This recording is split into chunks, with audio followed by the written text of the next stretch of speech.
बच्चों लास्ट वाली वीडियो में हम लोगों ने जीरो ऑफ पॉलिनोमियल पर बात की थी, ठीक है ना। हम लोगों ने समझा था उस वीडियो में कि जीरो ऑफ पॉलिनोमियल क्या होता है। एक बार फिर से हम लोग उसका रिवीजन करते हैं और आज उसी से रिलेटेड एक्सरसाइज करते हैं, ठीक है। जीरो ऑफ पॉलिनोमियल क्या होता है? किसी भी पॉलिनोमियल में जो x होता है या y होता है या सीधा सीधा कहते हैं कि जो वेरिएबल होता है, तो किसी भी पॉलिनोमियल का वेरिएबल का वो वैल्यू जिस पर पूरे पॉलिनोमियल की वैल्यू जीरो हो जाती है। वेरिएबल की वैल्यू ऐसी पुट कर दी जाए कि पूरे पॉलिनोमियल की वैल्यू जीरो हो जाती है, उसी को हम लोग जीरो ऑफ पॉलिनोमियल के नाम से जानते हैं, है ना। आज उसी से रिलेटेड हम लोग कुछ क्वेश्चंस करेंगे, ठीक है। एक्सरसाइज बच्चों आपकी बुक में है एक्सरसाइज 2.2, है ना। ये एक्सरसाइज 2.2 है आपकी बुक में, जिसमें आपके जो भी क्वेश्चंस दिए गए हैं, लगभग 4 क्वेश्चंस हैं, उसमें अलग अलग पार्ट्स हैं, तो वो सारे क्वेश्चंस आपको जीरो ऑफ पॉलिनोमियल से ही बेस्ड है, ठीक है। अच्छा, इससे पहले हम लोग बात करते हैं जीरो ऑफ पॉलिनोमियल क्या क्या हो सकते हैं, ठीक है। एक बार फिर से रिवीजन करते हैं। सबसे पहली चीज, जीरो ऑफ पॉलिनोमियल जीरो के अलावा और भी कोई नंबर हो सकता है, जैसे x इज इक्वल टू 1, -2, -3, 4, ठीक है ना। ये कोई भी नंबर जीरो ऑफ पॉलिनोमियल हो सकता है, पहली चीज। दूसरी बात क्या है? दूसरी बात यह है कि खुद जीरो भी किसी भी पॉलिनोमियल का जीरो ऑफ पॉलिनोमियल हो सकता है, ये दूसरी बात हो गई। तीसरी बात क्या होती है? तीसरी बात यह होती है कि जितने भी लीनियर पॉलिनोमियल्स हैं, लीनियर पॉलिनोमियल का मतलब होता है जिसमें ओनली वन पावर होती है, लीनियर पॉलिनोमियल का one and only one zero of polynomial होता है। उसके एक से ज्यादा पॉलिनोमियल नहीं हो सकते हैं, केवल एक ही पॉलिनोमियल होगा, ठीक। तो ये 3 बातें आपको याद रखनी है विशेष तौर पे। सबसे पहली कि किसी भी पॉलिनोमियल का कोई भी नंबर जीरो पॉलिनोमियल हो सकता है, जरूरी नहीं केवल जीरो ही हो। दूसरा, जीरो भी किसी भी पॉलिनोमियल का जीरो पॉलिनोमियल हो सकता है।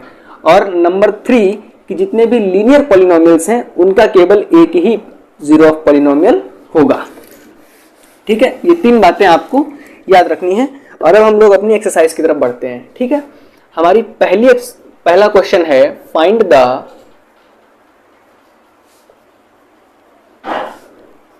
वैल्यू ऑफ फॉलोइंग पॉलिनोमियल, है ना। पॉलिनोमियल की वैल्यू आपको फाइंड करनी है। चलिए क्वेश्चन बच्चों मैंने बुक से देख लेता हूं। क्वेश्चन दिया हुआ है 5x - 4x स्क्वायर +3, ठीक। और ये आपको फाइंड करना है at x is equal to 0, -1 and 2। ये क्वेश्चन बच्चों आपकी बुक में पहला क्वेश्चन दिया हुआ है एक्सरसाइज 2.2 का, कि पॉलिनोमियल की वैल्यू फाइंड करनी है x is equal to 0, 1 and 2 पर, ठीक है। तो चलिए हम लोग इसको जल्दी जल्दी से फाइंड कर लेते हैं। सबसे पहले लिखेंगे putting x is equal to 0। x is equal to 0 पर फाइंड करा रहा है, इसीलिए x इज इक्वल टू 0 लिखेंगे। और इस वाले पॉलिनोमियल में रख करके देखते हैं। जैसे ही हम लोग रखेंगे 5 × 0 -4 × 0 का स्क्वायर +3। बच्चों देखिए आपको पता चल रहा है ये टर्म 0 हो गया, 0 का स्क्वायर 0 ही रहने वाला है, और इधर मल्टीप्लाई करेंगे 4 से तब भी 0, तो क्या बचा? केवल 3 बचेगा, बाकी सब क्या हो जाएगा? 0 हो जाएगा, ठीक। तो x इज इक्वल टू 0 पर हमारे पॉलिनोमियल की वैल्यू जो आई है, पॉलिनोमियल को हम ऐसे लिखते हैं px से, है ना। और यहाँ पर x की जगह पे हमने क्या रखा है? 0 रखा है, इसीलिए हम यहाँ पर इसको p0 से डिनोट करेंगे, ठीक। अब नेक्स्ट देखते हैं, यहां पर देख लेते हैं putting x is equal to -1, ठीक है ना। पहले हम लोगों ने x इज इक्वल टू 0 पर लिखा था, अब x इज इक्वल टू -1 पर हम लोग लिखेंगे। क्या लिखेंगे? p -1 इज इक्वल टू, हमारा पॉलिनोमियल क्या था? 5x। 5x का मतलब ये 5 × -1 -4 -1 का स्क्वायर +3, है ना। अब देखिए यहां पर हो जाएगा -5, यहां पर माइनस माइनस प्लस हो जाएगा, माइनस का स्क्वायर प्लस और 1 का स्क्वायर तो 1 ही रहेगा, तो यहां पर माइनस का 4 और प्लस का 3। अब भाई ऐड कर दिया जाए, ये हो जाएगा -9, माइनस के 9 से अगर हम 3 माइनस करेंगे तो बचेगा माइनस का 6। ठीक है, ये वाला भी हो गया। थर्ड वाला देखते हैं, x इज इक्वल टू 2 पर, तो यहीं पर लिख लेते हैं छोटा सा, x इज इक्वल टू 2। यहाँ पर पुटिंग लिखना मैं भूल गया बच्चों, कोई बात नहीं, अब लिख लो। Putting x is equal to 2 पर क्या होगा, जहां जहां -1 है वहां वहां केवल 2 लिख देना है। तो लिख दो भाई P2 is equal to 5 multiply by 2 minus 4, 2 का स्क्वायर प्लस 3, है ना। 5 2 10 माइनस 2 2 4 और 4 4 16 होता है, तो यहाँ पे 16 हो जाएगा प्लस 3। अब ये कितना हो जाएगा, देखिए भाई 10 और प्लस 3 अगर हम इनको आपस में ऐड कर देते हैं हो जाता है 13, और 16 से माइनस कर देंगे तो माइनस का 3 बचेगा ना, है ना। तो ये भी हमारा हो गया। आसान था ना बच्चों, ठीक है, आप इसको नोट करें, तब तक मैं अगला नोट कर लूँ। चलिए ऊपर से इरेज करते हैं और अगले क्वेश्चन की तरफ बढ़ते हैं।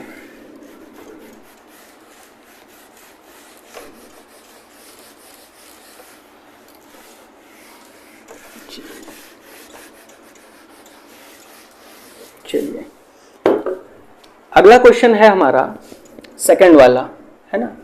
सेकंड वाले क्वेश्चन में आपसे कह रहा है, फर्स्ट क्वेश्चन है P Y is equal to, second का फर्स्ट वाला क्वेश्चन है P Y is equal to Y square minus Y plus 1, Y square minus Y plus 1।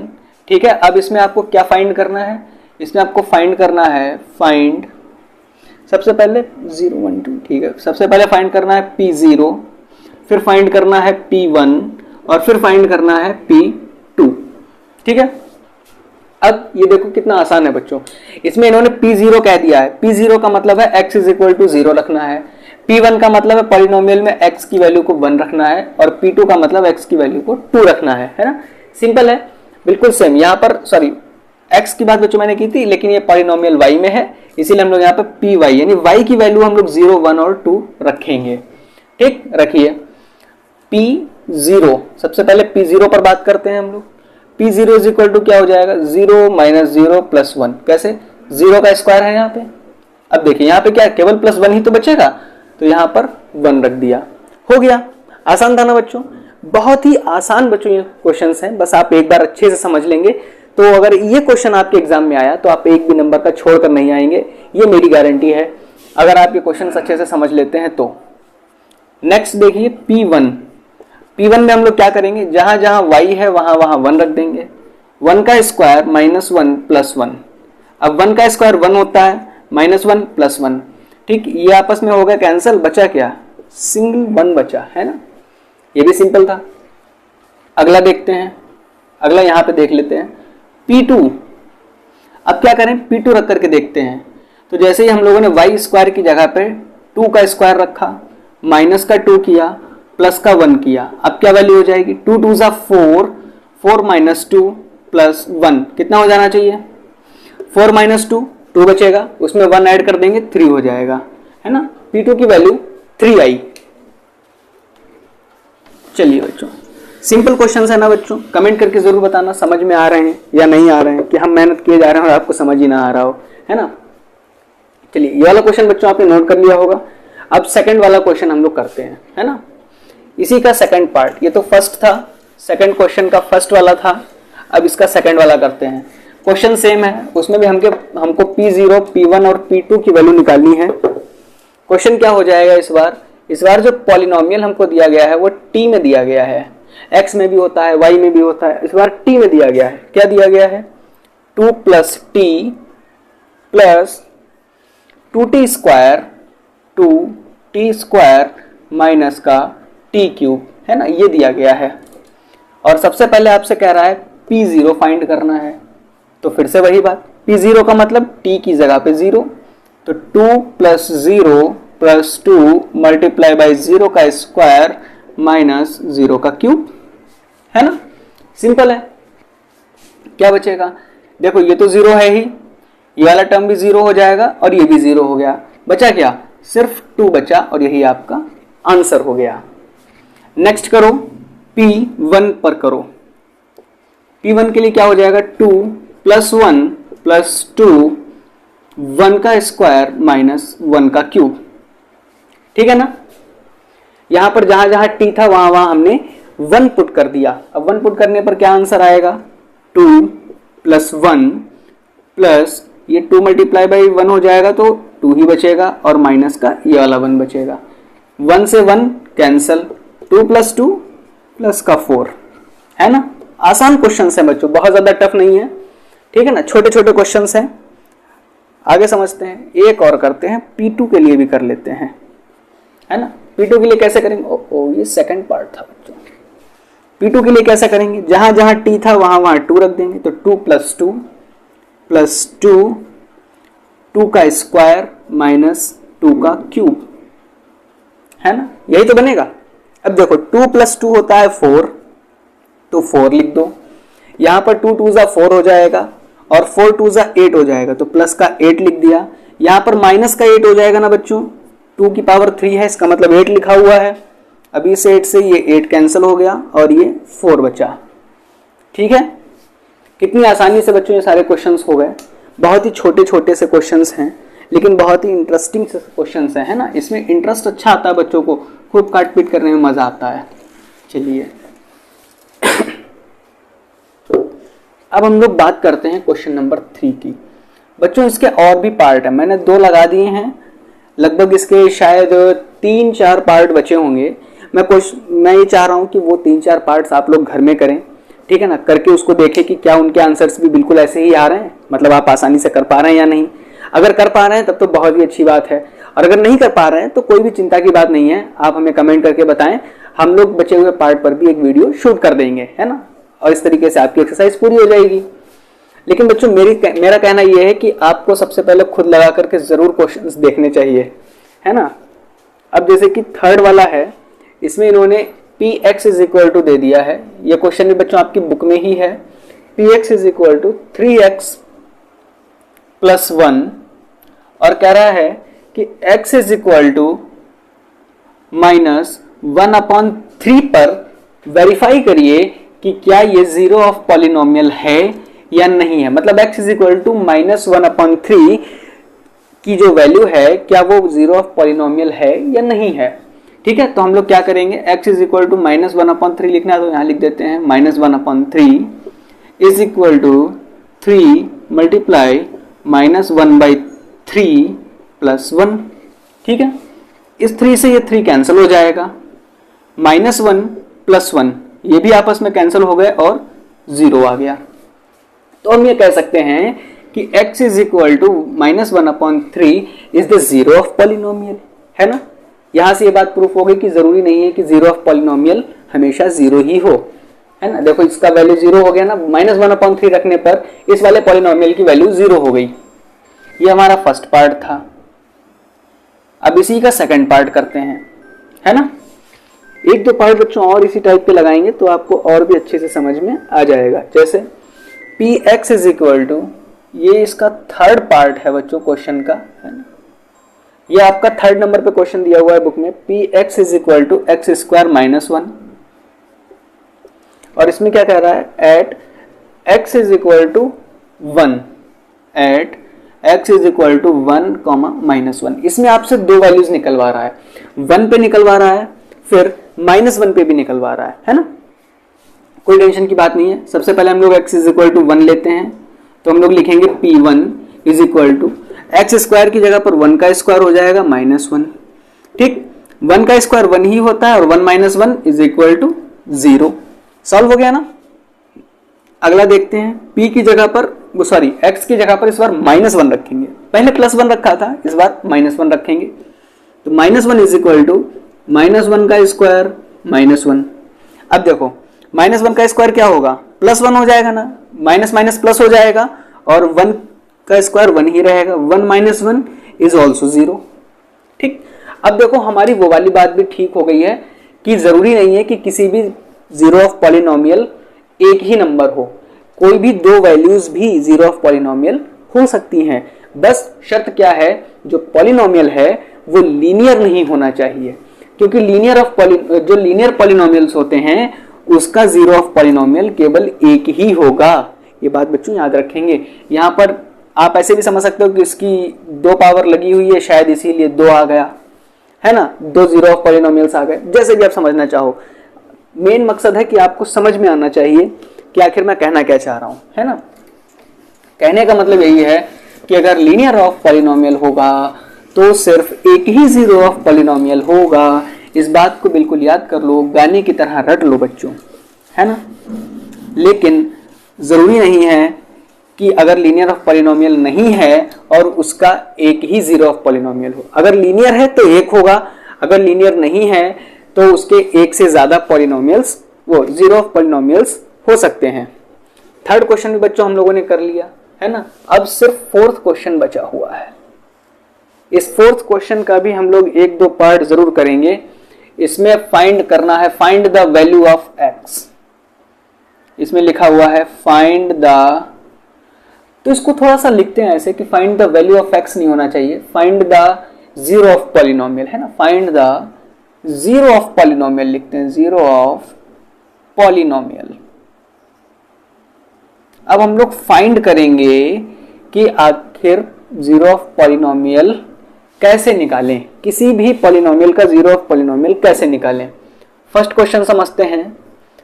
P X is equal to, लिखा हुआ है x प्लस 5। ये पहला question है, बहुत ही सिंपल है। आप देख के ही बता सकते हैं कि इसका -5 आना चाहिए।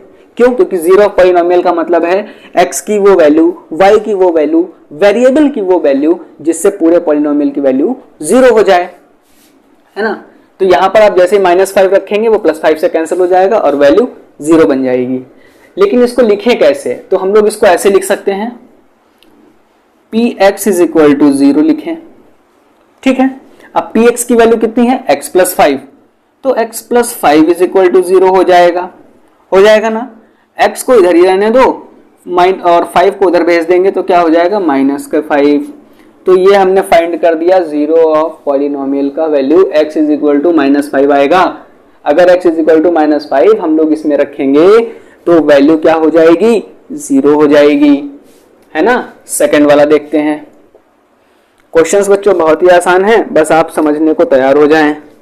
जैसे कि दिया हुआ है px is equal to 2x minus 5, sorry 2x plus 5 है, -5 नहीं है ना, 2x प्लस 5। अब इसको कैसे सॉल्व करें? वही तरीका जो भी हम लोगों ने पहले वाले क्वेश्चन में लगाया था। कैसे? px इज इक्वल टू, पहले तो 0 लिख देते हैं, चलिए लिख दें। लिख दिया हमने px इज इक्वल टू 0। अब px की वैल्यू कितनी है? 2x प्लस 5 है, तो यहां लिख दो 2x plus 5 is equal to 0, ठीक। तो 2x इज इक्वल टू कितना हो जाएगा? -5 हो जाएगा ना बच्चों। अब x इज इक्वल टू क्या हो जाएगा? -5/2। ये x इज इक्वल टू -5/2 क्या आ जाएगा? हमारा जीरो पॉलिनोमियल आ जाएगा। अब कैसे पता करें क्या यही -5/2 होगा जो इसको 0 बनाएगा? तो कोई बात नहीं, ये हम लोग अपनी आत्मा की शांति के लिए सॉल्व करके देख लेते हैं कितना टाइम लगता है ना। भाई आपको सेटिस्फैक्शन मिलना चाहिए, चाहे कैसे भी मिले। अगर आप इस तरीके से सेटिस्फाई रहते हैं कि हाँ भैया अब हमें वैल्यू पुट करके भी तो दिखा दो आंसर आ रहा है या नहीं, तो देखो भाई 2x प्लस 5 था, ठीक है, कोई दिक्कत नहीं है। हमने कहा यहाँ पर x इज इक्वल टू, हम अगर -5/2 रखेंगे तो वैल्यू क्या हो जानी चाहिए? 0 हो जानी चाहिए। देख लो भैया, 2 मल्टीप्लाई -5/2 प्लस 5, 2 से 2 कैंसिल, क्या बचा? माइनस का 5 प्लस का 5, ये दोनों आपस में कैंसिल, क्या बचा? 0 बचा ना। तो इस तरीके से हमारी ये बात प्रूफ हो गई ना कि हम इस तरीके से जीरो ऑफ पॉलिनोमियल फाइंड कर सकते हैं। गलत आंसर नहीं आएगा, बस आपका तरीका सही होना चाहिए। और अगर आपका तरीका सही होगा तभी ना एग्जामिनर नंबर देगा। अब आप लिख के ही नहीं आओगे फिर नंबर नहीं आएंगे, है ना, और आप परेशान होंगे कि पता नहीं हमने क्या पढ़ लिया, नंबर ही नहीं आए। अब एक क्वेश्चन और करो, थर्ड वाला, इसी में का है, लिखा है px is equal to ax जहां a is not equal to 0। अब इसमें बताना है जीरो ऑफ पॉलिनोमियल क्या होगा। उसने पहले ही कह दिया कि a की वैल्यू तो 0 नहीं आप कर सकते हो। a क्या है, एक कांस्टेंट कोई नंबर हो सकता है ना, इसीलिए वो 0 नहीं है। तो इसमें क्या होगा, यहां पर देखो बच्चों x इज इक्वल टू 0 रखेंगे, और जैसे ही हम लोग x इज इक्वल टू 0 रखेंगे हमारे पूरे पॉलिनोमियल की वैल्यू क्या हो जाएगी, 0 हो जाएगी, है ना। Because a is not is equal to 0, इसीलिए हम लोग a को तो 0 नहीं कर सकते हैं, लेकिन हम लोग x को 0 कर सकते हैं। हमें ऐसी कोई भी कंडीशन नहीं दी गई है। अगर हम px इज इक्वल टू 0 करके इस तरीके से अगर हम लोग निकालते हैं तो x की वैल्यू निकल करके आती है 1/a, ठीक है। लेकिन ये 1/a अगर हम लोग px में रखते हैं, यानी कि a मल्टीप्लाई बाय 1/a, तो कटने के बाद में 1 बचता है, जो कि नहीं आना चाहिए, है ना, क्योंकि उसने हमसे कहा है कि जीरो ऑफ पॉलिनोमियल फाइंड करना है। और जीरो ऑफ पॉलिनोमियल कैसे निकालेंगे, इसका तो हम लोग डायरेक्टली 0 ही लिखेंगे तभी आएगा। अब लास्ट वाला एक और बचा हुआ है, फोर्थ पार्ट, इसके बाद हम लोग इस वीडियो को खत्म करेंगे। नेक्स्ट वीडियो में मिलेंगे अगले टॉपिक के साथ में, है ना। और अगला टॉपिक हो सकता है हम लोग पॉलिनोमियल के फैक्टराइजेशन पर बात करेंगे थोड़ी सी, है ना। पॉलिनोमियल्स के फैक्टराइजेशन पर भी बात करेंगे अगले वीडियो में। इस वीडियो में हम लोग बस जीरो ऑफ पॉलिनोमियल्स को ही निकालना सीखेंगे। रिमाइंडर थ्योरम की वीडियो में पहले बच्चों बना चुका हूं।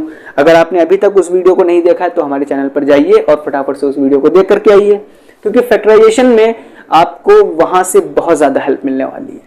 रिमाइंडर थ्योरम के बिना आप फैक्टराइजेशन करना थोड़ा सा मुश्किल हो जाएगा।